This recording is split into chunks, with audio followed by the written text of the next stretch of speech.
दोस्तों स्टडी 91 के online platform में आप सभी का बहुत बहुत स्वागत है। दोस्तों आज आप सभी के समक्ष 23 अगस्त 2024 का जो उत्तर प्रदेश पुलिस परीक्षा का पेपर हुआ है, इसमें शिफ्ट 2 के पेपर के आंसर की को लेकर हाजिर हूं, जिसमें सामान्य अध्ययन के सवालों को हम लोग देखेंगे। देखिए, दिन रात हम लोग का सबसे ज़्यादा समय सामान्य अध्ययन पढ़ते हुए बिकता है। उसमें हिस्ट्री, ज्योग्राफी, पॉलिटी, साइंस सबके पीछे हम लोग पढ़े रहते हैं, लेकिन परीक्षा जब होती है तो सवाल कैसे कैसे आते हैं जरा ये देखते हैं। बहुत कम समय में दोस्तों मैं सवाल हल कराना चाहूँगा और आपको दिखाना चाहूँगा कैसे कैसे कौन कौन से सवाल आते हैं, ऐसे कौन से पॉइंट है, कौन से विषय हैं जहां पर हम लोग फोकस नहीं कर पाते हैं, उन विषय को पढ़ने की कभी हम लोग शुरुआत ही नहीं कर पाते, लेकिन परीक्षा में सवाल दोस्तों वहां से जरूर बनता है। एक सवाल दोस्तों दिया था, 58 नंबर से दोस्तों स्टार्ट था, ठीक है, आप लोग मैच करा लीजिए, हो सकता है आपके एग्जाम में अलग जगह पे ये क्वेश्चन नंबर हो, कोई दिक्कत नहीं है। सवाल दिया था दोस्तों यूडीएचआर मानव अधिकारियों की सार्वभौम घोषणा है दोस्तों, करा इसका कौन सा अनुच्छेद उत्पीड़न से शरण लेने के अधिकार की गारंटी देता है। लोगों को लगा है हमारे संविधान की बात कर रहा है, हमारे संविधान की बात नहीं कर रहा है भाई, ठीक है। परेशान थे लोग कि भाई अगर अनुच्छेद 17 होता तो किसी तरह की उत्पीड़न के बारे में पढ़े थे। अरे भाई वो अलग है, जो अनुच्छेद 17 आपको याद आ रहा था वो इसका जवाब नहीं है, ठीक है। इसके अंतर्गत दोस्तों आप उपाधियों के अंत वगैरह के बारे में पढ़ते हैं, वो चीजें यहां पर नहीं है। ये दोस्तों एक अलग सार्वभौम घोषणा किया गया था, ठीक है, उसके अंतर्गत पूछ रहा था। फिलहाल यहां जो जवाब होगा दोस्तों अनुच्छेद 14 होगा, ठीक है।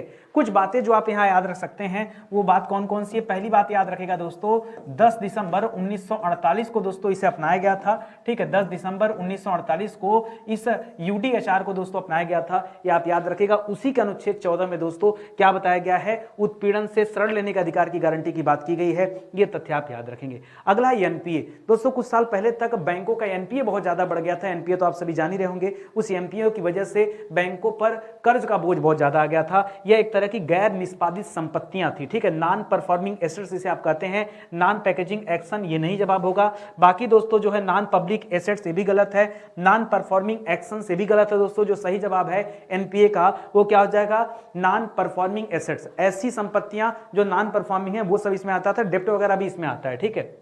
उत्तर प्रदेश के किस जिले में सेरा नृत्य मनाया जाता है दोस्तों। सेरा नृत्य नहीं है, पहले समझिएगा, सेरा है ही नहीं, सेरा किसी नृत्य का नाम नहीं, या तो सोरा नृत्य है, याद रखेंगे, या तो सोरा नृत्य है या तो सैरा नृत्य है। क्या है दोस्तों, सैरा। आप तो दोस्तों आप जान ही रहे हैं, कोई भी दोस्तों 100% पेपर की गारंटी नहीं ले सकता कि भाई हम सही ही बना के देंगे पेपर, कुछ ना कुछ गलती होनी तय है, ठीक है।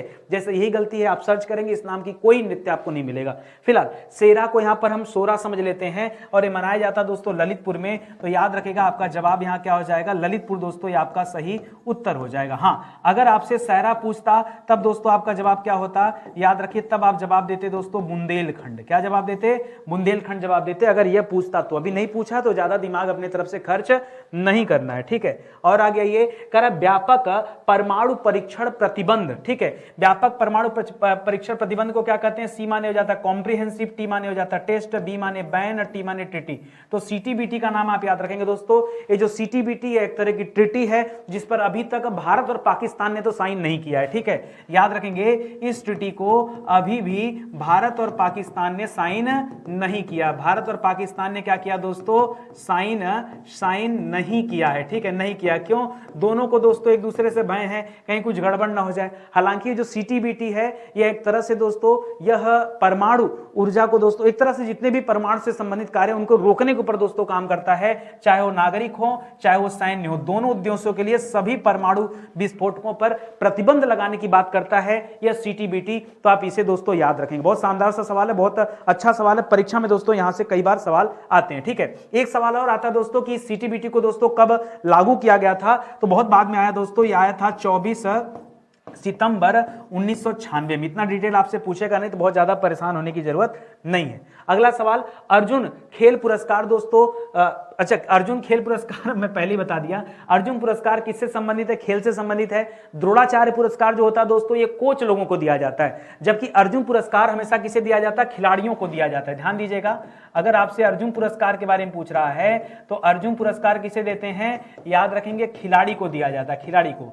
जबकि द्रोणाचार्य पुरस्कार इसी समय बांटा जाता है, वो किसे दिया जाता है दोस्तों, द्रोणाचार्य पुरस्कार याद रखेंगे यह कोच को दिया दिया जाता है। जो खिलाड़ियों के जो कोच होते हैं उनको दोस्तों द्रोणाचार्य पुरस्कार दिया जाता है। कब से दोस्तों स्टार्ट किया गया था अर्जुन पुरस्कार बांटना, तो याद रखेंगे 1961 में इस खेल की स्थापना हुई थी और 2023 में दोस्तों कुल 26 लोगों को दोस्तों यह प्रोवाइड किया गया है। यह थोड़ा सा एडिशनल फैक्ट है, आप चाहें तो याद रख सकते हैं। India wins freedom, India wins freedom दोस्तों किसकी आत्मकथा है? याद रखेंगे अबुल कलाम आजाद की आत्मकथा है। राजेंद्र प्रसाद मत करिएगा, ठीक है, राजेंद्र प्रसाद नहीं करिएगा। डिवाइडिंग इंडिया एक पुस्तक है दोस्तों, इससे संबंधित, इनसे संबंधित, ठीक है। बाकी का ऑप्शन बिल्कुल गलत है, तो यहां पर डी वाला उत्तर सही हो जाएगा। करा 2016 में जो विमुद्रीकरण किया गया, ठीक है, आप देखें नोटबंदी हुआ, इसे हम नोटबंदी के नाम से जानते हैं। तो कितने नोट दोस्तों वापस हो गए? 500 और 1000 के कितने नोट दोस्तों आरबीआई के पास तक पहुंचे? तो जितना जारी किया गया था 100% नहीं पहुंचा दोस्तों, उसमें से 98.96%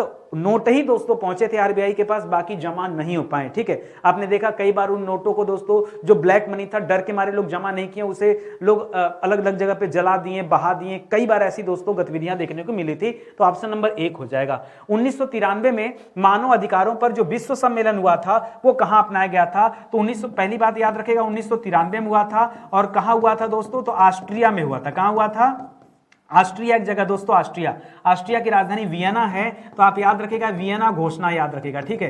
वियना घोषणा को अपनाया गया था इस जो सम्मेलन हुआ था इस सम्मेलन में, ठीक है। तो ऑप्शन क्या हो जाएगा आपका? सी वाला जो है दोस्तों ये बिल्कुल सही जवाब हो जाएगा। करेक्ट। किस संवैधानिक संशोधन अधिनियम ने लोकसभा और राज्य विधानसभाओं में अनुसूचित जातियों, अनुसूचित जाति मतलब एससी की बात कर दिया, अनुसूचित जनजातियों यानी एसटी की बात कर दिया, और इनके आरक्षण को लेकर के दोस्तों बताया गया था। तो याद रखेंगे आरक्षण 10 वर्षों तक के लिए दोस्तों यहां बढ़ाया गया था। 10 वर्षों तक क्या कर दिया गया? आरक्षण को बढ़ा दिया गया था। ये किस संविधान संशोधन की बात करें तो 79वां संविधान संशोधन जो हुआ था, ये आप याद रखेंगे। कब हुआ था ये संशोधन? तो 1999 में हुआ था, ये आप याद रखेंगे, ठीक है। करा लोकटक झील कहां है दोस्तों? क्या मेघालय में स्थित है? नहीं, यह स्थित है दोस्तों मणिपुर। मणिपुर की राजधानी कहां? इंफाल है, और त्रिपुरा की अगरतला है, मिजोरम की आइजोल है, और मेघालय की कहां है दोस्तों? शिलांग है, ठीक है। तो याद रखेंगे लोकटक झील ये तैरता हुआ झील है, आप याद रखेंगे। करा प्रस्तावना या उद्देशिका में राष्ट्र की एकता और अखंडता शब्द का जो इस्तेमाल किया गया है, इसका जो उद्देश्य है ये किस मौलिक सिद्धांत को बढ़ावा देता है? तो क्या यह समता को बढ़ावा देता है? नहीं। अब देखिए जिन बच्चों को नहीं समझ में आएगा वो ज्यादातर बच्चों ने न्याय जवाब दिया है। वो सोचे एकता की बात हो रही तो न्याय की बात होगी, नहीं। याद रखेंगे यहां बंधुता की बात है दोस्तों, बंधुता। ध्यान दीजिएगा दोस्तों, बंधुता में 2 चीजें आती हैं, बंधुता में 2 चीजें आती हैं। एक तो दोस्तों राष्ट्र की एकता एवं अखंडता, राष्ट्र की एकता एवं अखंडता, ठीक है, अखंडता यहां लिख दे रहा हूं, कोई दिक्कत नहीं ना। राष्ट्र की एकता एवं अखंडता एक तो दोस्तों इसे शामिल किया जाता है, और बंधुता में दूसरी चीज कौन सा शामिल किया जाता है? जो व्यक्ति की गरिमा की बात करते हैं। किसकी बात करते हैं? व्यक्ति की गरिमा की बात करते हैं। तो व्यक्ति की गरिमा को भी दोस्तों इसके अंतर्गत रखा जाता है। इसलिए दोस्तों आपका ऑप्शन नंबर 3 जो है बिल्कुल सही जवाब है। मैं थोड़ा सा स्पीड में इसलिए पढ़ा रहा हूं ताकि कम समय में आप अपने पेपर को एनालाइज कर पाएं, जान पाएं, समझ पाएं कि जवाब क्या सही था, क्या देना चाहिए था, ये आपको पता चले। यहां पर आपको फिल इन द ब्लैंक्स में कोई शब्द यहां पर रखना है चारों ऑप्शन में से। करा एक सॉफ्टवेयर प्रोग्राम है जो इंटरनेट के माध्यम से सभी डेटा को फिल्टर करता रहता है, ठीक है। किस लिए फिल्टर करता है दोस्तों? मान लीजिए ये आपका कंप्यूटर है, ठीक है, ये आपका कंप्यूटर है दोस्तों, और यहां पर दोस्तों इंटरनेट के माध्यम से दोस्तों मान लीजिए खतरनाक वायरस आ रहे हैं। क्या आ रहे हैं दोस्तों? ये सभी क्या हैं? ये वायरस हैं जो नहीं चाहते हो कि कंप्यूटर तक पहुंचे। तो बीच में दोस्तों एक फायरवॉल लगा होता है। क्या लगा होता है? इसे दीवार कहते हैं, ठीक है। एक्चुअली में इसे कहते हैं फायरवॉल, ठीक है। ये फायरवॉल जो होता है दोस्तों ये अनावश्यक तत्वों को आपके कंप्यूटर तक पहुंचने से रोकता। अगर ये फायरवॉल नहीं होता तो कंप्यूटर में आसानी से वायरस पहुंच जाते। तो यहाँ एंटीवायरस मत बात करिए दोस्तों। लोग सोच सकते हैं कि एंटीवायरस सॉफ्टवेयर प्रोग्राम है जो कि इंटरनेट के माध्यम से सभी डेटा को फिल्टर करता है। कुकीज को फिल्टर करना नहीं दोस्तों, मालवेयर भी नहीं, फायरवॉल दोस्तों फिल्टर करता है और सिक्योरिटी भी प्रदान करता है। कहने को दोस्तों एंटीवायरस भी आप बोल सकते हैं कि एंटीवायरस भी क्या करता है? सेफ्टी देता है। बट यहां पे जो आपका सही उत्तर है दोस्तों वो फायरवॉल है, दिमाग में रखेंगे, ठीक है। कर दर्शकों के साथ संवाद करने के लिए सोशल मीडिया प्लेटफॉर्म के रणनीतिक उपयोग के लिए क्या शब्द है? ठीक है, जैसे आप ही दर्शक है, मान लीजिए मैं कुछ बता रहा हूं, आप मेरी बातों को सुन रहे थे, एक तरह से आप दर्शक हुए। तो दर्शक के साथ जब संवाद होता है तो ये क्या कहलाता है दोस्तों? इसे कहते हैं हैं सामाजिक माध्यम विपणन। खतरनाक शब्द है, लड़ जाएंगे, भिड़ जाएंगे, समझ में नहीं आएगा, अंग्रेजी वर्जन पढ़िए। लिखा है सोशल मीडिया मार्केटिंग।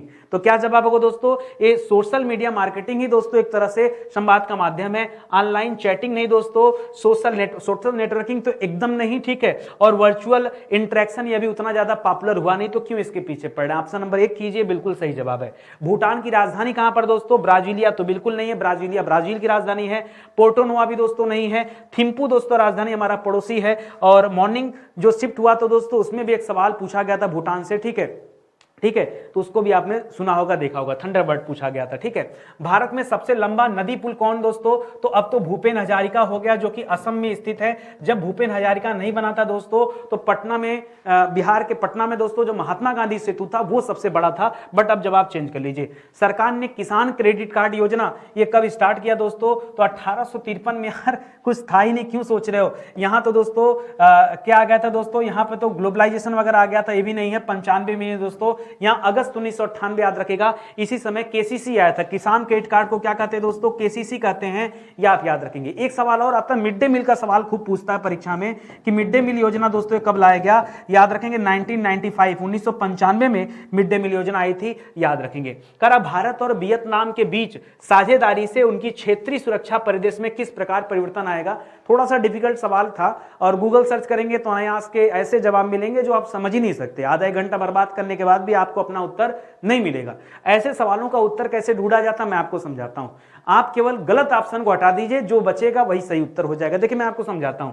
करा भारत और वियतनाम, आप सभी जानते हैं भारत और वियतनाम कहां स्थित है दोस्तों? जब आप भारत से आगे बढ़ेंगे तो म्यांमार पड़ेगा, म्यांमार से आगे जाएंगे तो थाईलैंड, कंबोडिया, सब करते हुए आप और आगे बढ़ेंगे तो लास्ट में आपको पड़ेगा वियतनाम। वियतनाम की राजधानी हनोई है। वो प्रशांत महासागर से एकदम टच करता हुआ देश है, और उसके साथ दोस्तों साझेदारी की बात हो रही है। और किस परिप्रेक्ष्य में दोस्तों? तो सुरक्षा परिदृश्य के लिए बात हो रही है। तो सुरक्षा की बात करेंगे तो कल्चर की बात क्यों करेंगे? सुरक्षा में कल्चर की बात क्या करना है बताइए आप मुझे, ठीक है। तो ये तो होगा नहीं। आर्थिक दोस्तों जब उससे टर्नओवर वगैरह करते तब आर्थिक परिदृश्य की बात होगी।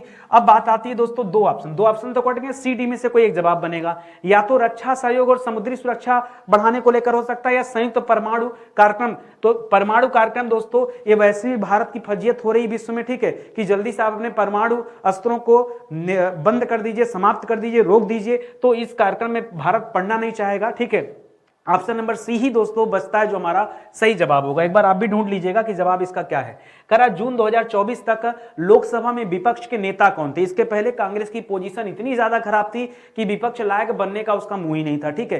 किसी तरह इस बार दोस्तों ठीक ठाक सीट लेकर आई है, तो विपक्ष लायक मुंह उसका अब हो गया है। और इस बार दोस्तों राहुल गांधी को विपक्ष का नेता बनाया गया। नाराज ना होइएगा भाई, हमसे हमारा कोई रिश्तेदार थोड़े है, न बीजेपी वाले रिश्तेदार है, न कांग्रेस वाले रिश्तेदार है, न सपा वाले रिश्तेदार, कोई रिश्तेदार नहीं है। रिश्तेदार कौन है दोस्तों? जो हमारे और आपके लिए अच्छा काम करे। ये 100 की सीधी एक बात, आपके लिए हमारे लिए जो भी अच्छा काम करेगा वही हमारा अपना है। जो अच्छा काम नहीं करेगा, अच्छा काम की ऐसा नहीं कि हमें अकेले फायदा पहुंचा दे और सबका नुकसान कर दे, नहीं, सबका हित होना चाहिए। ऐसा नहीं कि मेरा अपना हित कहने का मतलब अपने देश का हित, हमारा सबका हित होना चाहिए, ये कहने का मतलब है। केवल मेरा हित नहीं, मेरा हित तो फिर आदमी घुस जाए भ्रष्टाचार में, कैसे भी हित लेता रहे, ठीक है, वो ठीक नहीं है। तो राहुल गांधी आप याद रखेंगे। करा तुगलकनामा पुस्तक के लेखक कौन है दोस्तों? आमिर खुसरो है। आमिर खुसरो ने दोस्तों 7 सुल्तानों का काल देखा था, आपने पढ़ा होगा इसके बारे में। बाकी जियाउद्दीन मर्दीन, इब्न बतूता वगैरह गलत जवाब है। अंतरराष्ट्रीय अक्षय ऊर्जा एजेंसी, नाम तो सुना होगा इरीना का, ठीक है। करा ये क्या करती है? करा अक्षय नवीकरण ऊर्जा उपयोग को बढ़ावा देती है। जिनको नहीं पता होगा बड़ा कंफ्यूजन में होंगे कि करती क्या है, ठीक है। तो पहला वाला भी लग रहा होगा कि अच्छा है। दूसरा करा विकासशील देशों के लिए परमाणु ऊर्जा कार्यक्रम विकसित करती है। तीसरा करा इरीना परमाणु ऊर्जा को आगे बढ़ाने पर ध्यान केंद्रित करती है, पैसा वगैरह देती है। क्यों? जीवाश्म ईंधन के अलावा किसी चीज पे काम नहीं करेगी, ये तो गलत ऑप्शन है। परमाणु ऊर्जा को आगे बढ़ाने पर ध्यान केंद्रित, परमाणु ऊर्जा, अरे दुनिया बंद करना चाहिए, तुम परमाणु ऊर्जा की तरफ भाग रहे हो। करा विकासशील देशों के लिए फिर परमाणु ऊर्जा पे आ गए, ये हटाइए। एक ऐसी ऊर्जा जो नवीकरणीय हो, उस पर दोस्तों अपना ध्यान केंद्रित करती है। क्यों? अक्षय ऊर्जा की बात कर रहे हैं, ठीक है। ऐसे तो बिजली पैदा करोगे और जो है कोई मतलब नहीं। आप सौर ऊर्जा की बात करो, आप पवन ऊर्जा की बात करो, आप ज्वार भाटा से पैदा होने वाली जो ऊर्जा है उस पर बात करो, ठीक है, तरंगों से पैदा। तो इस तरह के जो अक्षय ऊर्जा है उस पर बातचीत होती है दोस्तों यहां इरीना के तहत। तो ऑप्शन नंबर 1 दोस्तों बिल्कुल सही जवाब हो जाएगा। करा वैश्विक आतंकवाद विरोधी प्रयासों के समन्वय के लिए किस संगठन को जिम्मेदार माना जाता है? अब जिन्हें नहीं पता था उन्होंने किया इंटरपोल। देखिए इंटरपोल मतलब होता है इंटरनेशनल पुलिस। इंटरनेशनल पुलिस क्या करती है, जो बड़े बड़े खतरनाक क्रिमिनल होते हैं, एक देश से दूसरे देश घूमते रहते हैं और उनके मर्डर करने की, हत्या करने की, अवैध काम करने की सीमा एक देश की सीमा को लांघ जाती है, तब वहां काम आ जाता है इंटरनेशनल पुलिस। ठीक है, तो ये तो जवाब होगा नहीं, ये आतंकवाद से इसका कोई लेना देना नहीं है, क्रिमिनल के लिए दोस्तों काम करती जरूर। नाटो दोस्तों क्या है, नाटो कई सारे कंट्रियों का एक गुट है। नाटो दोस्तों आतंकवाद के खिलाफ जो है अपना झंडा बुलंद किया है, लेकिन उसके अलावा भी एक बार ऑप्शन देख लेते हैं, विश्व बैंक को क्या पड़ा है भाई, विश्व बैंक पैसा दे, डेवलपमेंट में बात करें, आतंकवाद से लड़ने जाए। ठीक है, अगला है यूएनसीसीटी। अब बच्चे कंफ्यूज हो गए, इसे नाटो करे या यूएनसीसीटी करे। अब देखिए जरा इंग्लिश इसका पढ़िए, लिख रहा है which organisation is held responsible for coordinating global counter terrorism effort. यहां काउंटर टेररिज्म जो लिखा दोस्तों इसी को सिटी कहते हैं। ठीक है, तो याद रखेंगे यहां United nation counter terrorism effort जो दोस्तों यूएनसीसीटी से संबंधित है, यहां नाटो मत करिएगा, यहां से उत्तर आपको पकड़ना था, थोड़ा सा भी ध्यान देते ना तो उत्तर आपको मिल जाता। चलिए कोई बात नहीं। करा दूध उत्पाद, ब्रेड आदि आवश्यक वस्तुओं पर जीएसटी दर क्या है। कुछ दिन पहले हो हल्ला हुआ था, जनता है भारत की भूल जाती है। ठीक है, अगर दोस्तों जनता है, कल को सरकार किसी पे भी टैक्स लगा सकती है। ठीक है, देखिए मैं शुरू से एक बात कहते आया हूं, सरकारें अच्छी होती है, सरकारें आती रहती जाती रहती हैं, लेकिन सरकार को कभी तानाशाह मत बनने दीजिए। सरकार को कभी रावण अपने मन से रावण नहीं बना, रावण लोगों द्वारा बनाया गया। ठीक है, जब किसी को आप छूट दे देंगे, जैसे मान लीजिए आप अपने घर में गलत कार्य कर रहे हो, आपके माँ बाप न टोके, आप क्या करने और ज्यादा गलत काम करेंगे, और नहीं टोकेंगे और ज्यादा गलत, भाई उसी से तो आपको प्रोत्साहन मिलेगा कि अब तो हमें कोई टोकने वाला है नहीं, इस वजह से आप आगे। अगर पहले दिन आपको टोक दिया जाता तो आप गलत कार्य करते नहीं। यही होता है, हमारे देश की भी समस्या है, पहले दिन हम नहीं टोकते, सोचते हैं क्या हमारा क्या नुकसान है। ठीक है, ऐसे अलग अलग लोगों का नुकसान होता रहता है, लेकिन हम नहीं टोकते, हम नहीं बोलते, हम सोचते हैं हमारा मुद्दा है ही नहीं, हमें क्यों बात करना। बीएड वाले जो है लड़ेंगे तो उनके पे बीटीसी वाले नहीं बोलेंगे, बीटीसी लड़ेंगे तो बीएड वाले नहीं बोलेंगे, पुलिस के ऊपर लाठी चलेगी तो टीचिंग वाले नहीं बोलेंगे, टीचिंग के ऊपर लाठी चलेगी तो पुलिस वाले नहीं बोलेंगे, आरक्षण का लफड़ा होगा तो सेना नहीं बोलेगी, सेना का लफड़ा होगा किसान नहीं बोलेंगे, अलग अलग पीटो। इसी तरह 1857 की क्रांति हुई और कुछ नहीं मिला। अगर वो क्रांति एक साथ हुई होती तब तो दोस्तों आजादी आज हमें जो हम 75वां 78वां मना रहे हैं, ये दोस्तों इसमें 100 साल और ऐड करते थे, 90 साल और ऐड कर देते। समझ में आ रहा है ये क्यों नहीं मिला? क्योंकि एक साथ हम लोगों ने अपने मुद्दे को प्रेजेंट नहीं किया। अलग अलग करेंगे तो मतलब कोई नहीं निकलेगा। खैर मुझे इस सब लफड़े में फिर से नहीं पड़ना, मैं बता रहा हूं। आइए मुद्दे की बात करते हैं। तो सरकार ने क्या किया, मुंह के अंदर भी दोस्तों जो निवाला जाता उस पर भी टैक्स लगा दिया। बहुत आवश्यक था, सरकार को पैसे की बहुत जरूरत है। ठीक है, इस पे दूध के उत्पाद, ब्रेड पर जो खाने पीने वाली चीजें उस पर भी दोस्तों टैक्स लगा दिया। सरकार ने कहा ज्यादा नहीं, केवल 5% का टैक्स लगा रहे हैं। लगा दो भैया, सब तुम्हारे हाथ में, कुछ भी कर सकते हो। करा कि चंद्रमा पर नासा के मानव युक्त लैंडिंग मिशन को क्या नाम दिया गया? नासा के द्वारा एक मिशन स्टार्ट किया गया जिसका नाम, पहले तो जो 1969 में जो मिशन लाया गया था दोस्तों नासा के द्वारा, पहली बार दोस्तों नील आर्मस्ट्रांग, ठीक है, नील आर्मस्ट्रांग दोस्तों पहली बार चंद्रमा पर कदम रखे थे। और इनसे भी पहले दोस्तों एक कुतिया ने अपना कदम रखा था जिसका नाम था लाइका नामक कुतिया ने दोस्तों सबसे पहला अपना कदम रखा था। ठीक है, और ये जो मिशन गया था दोस्तों 1969 में गया था। इस बार जो मिशन भेजा जा रहा है उस मिशन का, अच्छा इस मिशन का नाम था अपोलो मिशन। क्या नाम था दोस्तों? इस मिशन का नाम था अपोलो मिशन। ठीक है, उसी तरह से जो नया वाला मिशन है उसका नाम है आर्टेमिस। क्या नाम है दोस्तों? आर्टेमिस। ऑप्शन नंबर 4 जो है दोस्तों बिल्कुल सही हो जाएगा। आर्टेमिस मिशन ही आपका सही जवाब है। करा अंतरराष्ट्रीय थर्मोन्यूक्लियर प्रायोगिक रिएक्टर परियोजना का उद्देश्य निम्नलिखित की व्यवहार्यता प्रदर्शित करना है। किसकी व्यवहार्यता प्रदर्शित करता है?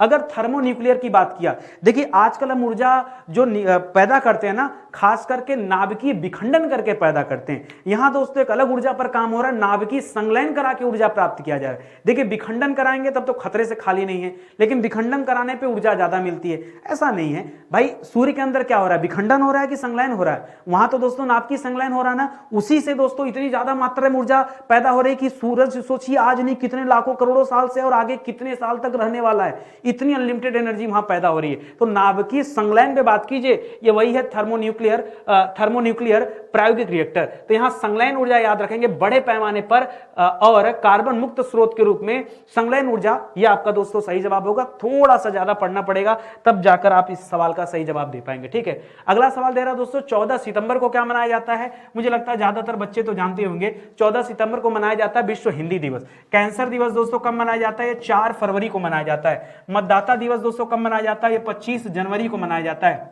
और इंजीनियर दिवस कब मनाया जाता है दोस्तों? ठीक है, मोचगुंडम विश्वेश्वरैया की जयंती कब है?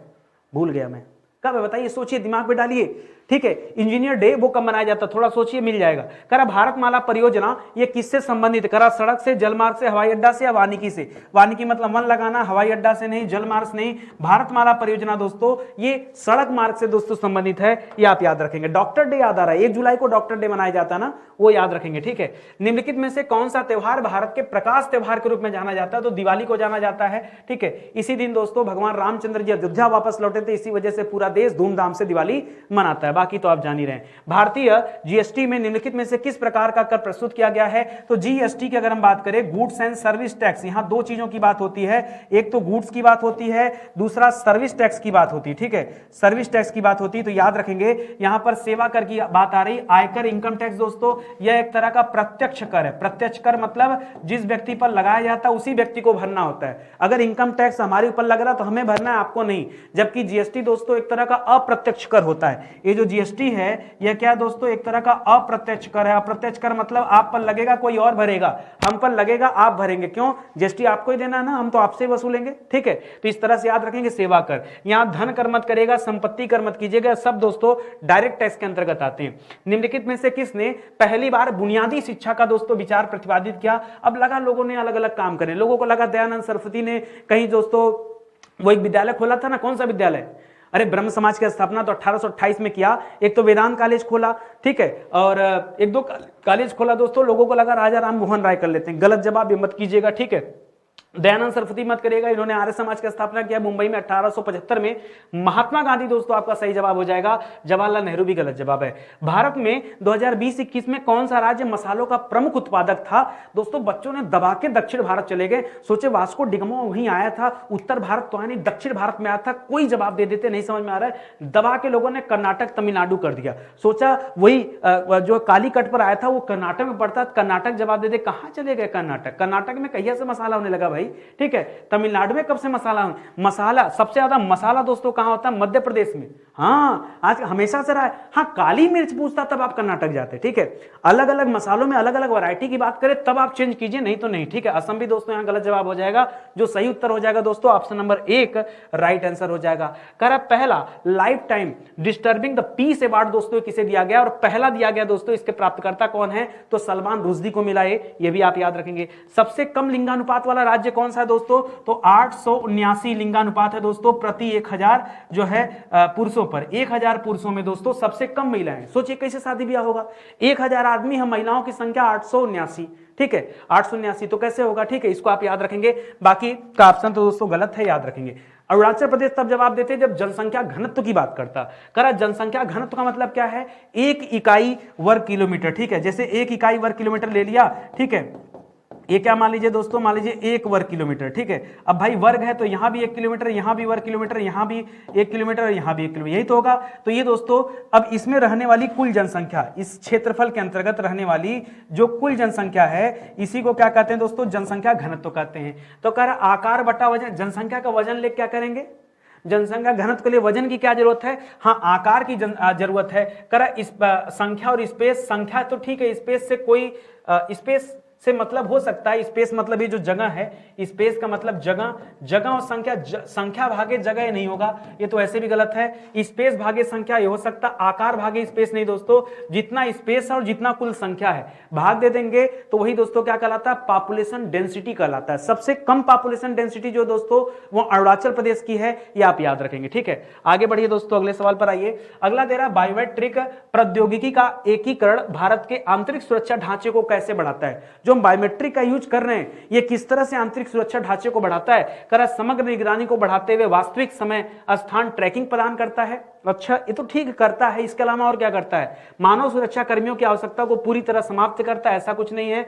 नागरिकों के लिए कागजी कार्रवाई को कम करके प्रशासनिक प्रक्रियाओं को सुनिश्चित करता है, या पहचान और सत्यापन प्रक्रियाओं में सुधार करता है। सबसे जरूरी क्या दोस्तों, पहचान। देखिए नहीं तो रोहिंग्या मुसलमान घुस गए, बांग्लादेशी भी घुस जाएंगे, ठीक है। तो हमें क्या करना दोस्तों, हमें पहचान करना बहुत जरूरी है कि हमारे आतंकवादी कैसे पाकिस्तान या अफगानिस्तान के रास्ते कैसे भारत आ जाते, कैसे लोग उन्हें नहीं पहचानते। सबसे बड़ी चीज है पहचान। तो पहचान और सत्यापन वो बायोमेट्रिक से ही हो पाएगा दोस्तों। तो याद रखेंगे यहां पर, क्योंकि इसी से दोस्तों आंतरिक सुरक्षा का संबंध है, तो ऑप्शन नंबर डी कीजिए, मेरे हिसाब से यही आपका सही जवाब होगा। करा 1928 में जो बारदोली सत्याग्रह हुआ था उसका नेतृत्व किसने किया था, तो याद रखेंगे सरदार वल्लभ भाई पटेल ने किया था। और एक चीज और याद रखिएगा, बारदोली की महिलाओं की तरफ से, बारदोली की यहां लिख देता हूं, बारदोली की महिलाओं की ओर से, बहुत अच्छा सवाल है, की ओर से महात्मा गांधी ने